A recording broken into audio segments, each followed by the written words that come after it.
Assalamualaikum warahmatullahi wabarakatuh. InsyaAllah hari ini saya akan bentangkan tajuk daripada kitab Al-I'tikaf. Huwa mustahabun kulla waqtin. Menurut Imam Nawawi, disunatkan untuk beriktikaf pada setiap waktu. Wa fil ashril awakhiri min Ramadana afdalu li talabi lailatul qadri.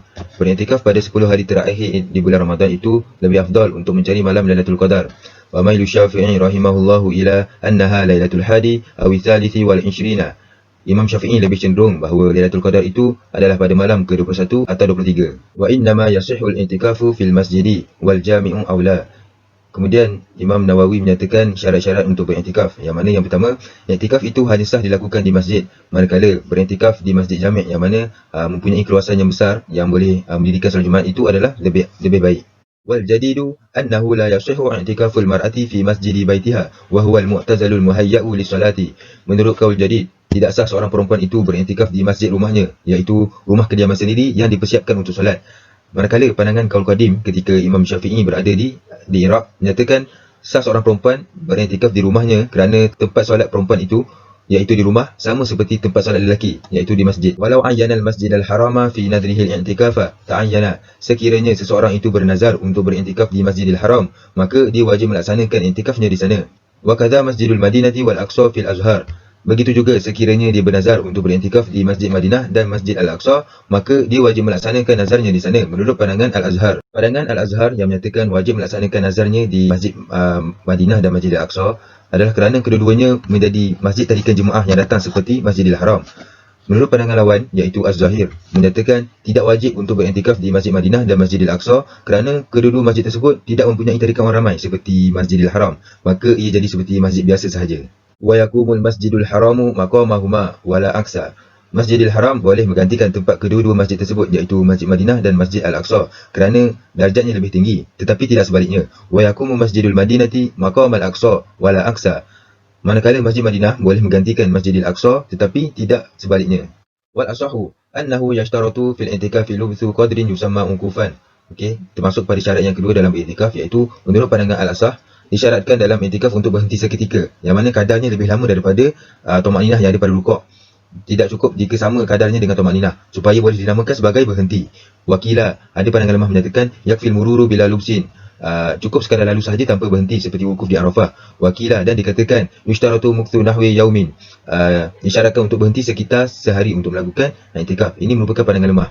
Wa yabtulu bil jima'i. Menurut Imam Nawawi, i'tikaf terbatal dengan jima'. Wa azharul aqwali annal mubasharata bi syahwatin kalamsin wa qublatin tubtiluhu in anzala wa illa fala. Menurut pandangan Al-Azhar, i'tikaf itu terbatal apabila berseronok-seronok bersama isteri tanpa melakukan persetubuhan dengan syahwat seperti menyentuh dan menciumnya sekiranya keluar mani. Tidak batal i'tikaf sekiranya tidak keluar mani. Pandangan kedua menyatakan bahawa batal i'tikaf secara mutlak dengan mengambil umum ayat Allah Subhanahu Wa Taala dalam surah Al-Baqarah ayat 187. Wala tubashiruhunna wa antum aakifuna fil masajid. Dan janganlah kamu setubuhi isteri-isteri kamu ketika kamu sedang beriktikaf di masjid.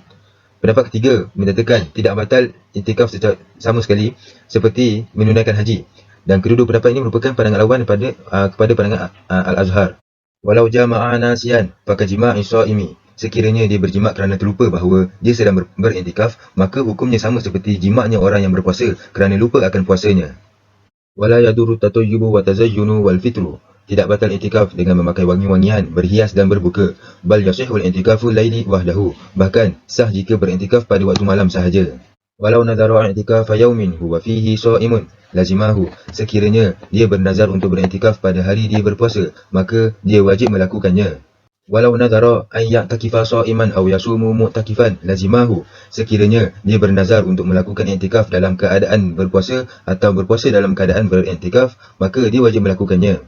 Wal asahu wujubu jam'ihima. Menurut pandangan Al-Asah, wajib melakukan kedua-duanya sekali, iaitu puasa dan i'tikaf kerana dia telah bernazar. Manakala pandangan kedua iaitu pandangan lemah mengatakan tidak wajib melakukan kedua-duanya sekali kerana ia merupakan ibadat yang berbeza. Yang mana berbeza dari segi puasa itu sesuai dilakukan untuk beriktikaf kerana ia berkongsi sifat menahan diri. Manakala solat adalah perbuatan secara langsung dan tidak sesuai untuk i'tikaf. Pendapat ketiga yang mana juga pendapat lemah mengatakan wajib melakukan puasa dan tidak wajib beriktikaf. Imam Ar-Rafi'i membezakan kedua-duanya yang mana i'tikaf itu tidak sesuai dilakukan jika dibandingkan dengan sifat yang ada pada puasa itu sendiri, iaitu sunat, yang mana lebih baik dilakukan daripada i'tikaf. Jadi kedua-dua pandangan ini merupakan pandangan lemah dan pandangan lawan bagi al-asah. Wa yushtaratu niyatul i'tikafi wa yanwi fi nadril fardiyata.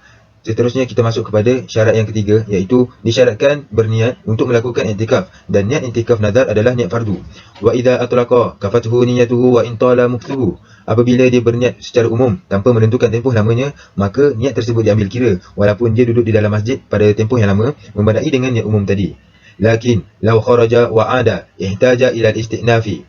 Akan tetapi sekiranya dia keluar daripada masjid kemudian kembali semula, maka dia perlu berniat i'tikaf yang baru.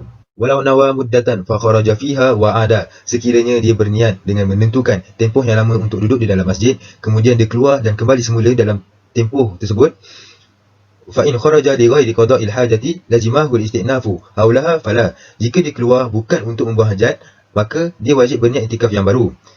Manakala jika dia keluar untuk membuang hajat, maka tidak wajib untuk niat semula. Wakila, dan ada pandangan lemah mengatakan intalat muddatu khurujihi istanafa. Jika dia keluar daripada masjid untuk membuang hajat atau sebagainya dalam tempoh yang lama, maka dia perlu berniat baru. Wakila la yastanifu mutlaqan, dan dikatakan tidak perlu berniat baru secara mutlak kerana niatnya pada awal tadi sudah memadai keseluruhan tempoh dia duduk di dalam masjid tersebut. Walau nazara muddatan mutatabi'atan, sekiranya dia bernazar untuk duduk lama di dalam masjid secara berturut-turut, fa kharaja li uzrin la yaqta'u tatabu'a, kemudian dia keluar daripada masjid kerana ada keuzuran seperti makan, buang hajat dan haid secara tidak putus-putus keberturutannya itu, lam yajib istinafun niyati, maka tidak wajib untuk dia perbaharui niat. Wakila, dan ada pandangan lemah mengatakan in kharaja li ghairi hajati wa ghuslil janabati wajaba. Jika dia keluar tanpa ada sebarang keperluan untuk buang hajat ataupun mandi junub, maka dia wajib berniat i'tikaf yang baru. Wallahu a'lam. Sekian saja pembentangan daripada saya. Assalamualaikum warahmatullahi wabarakatuh.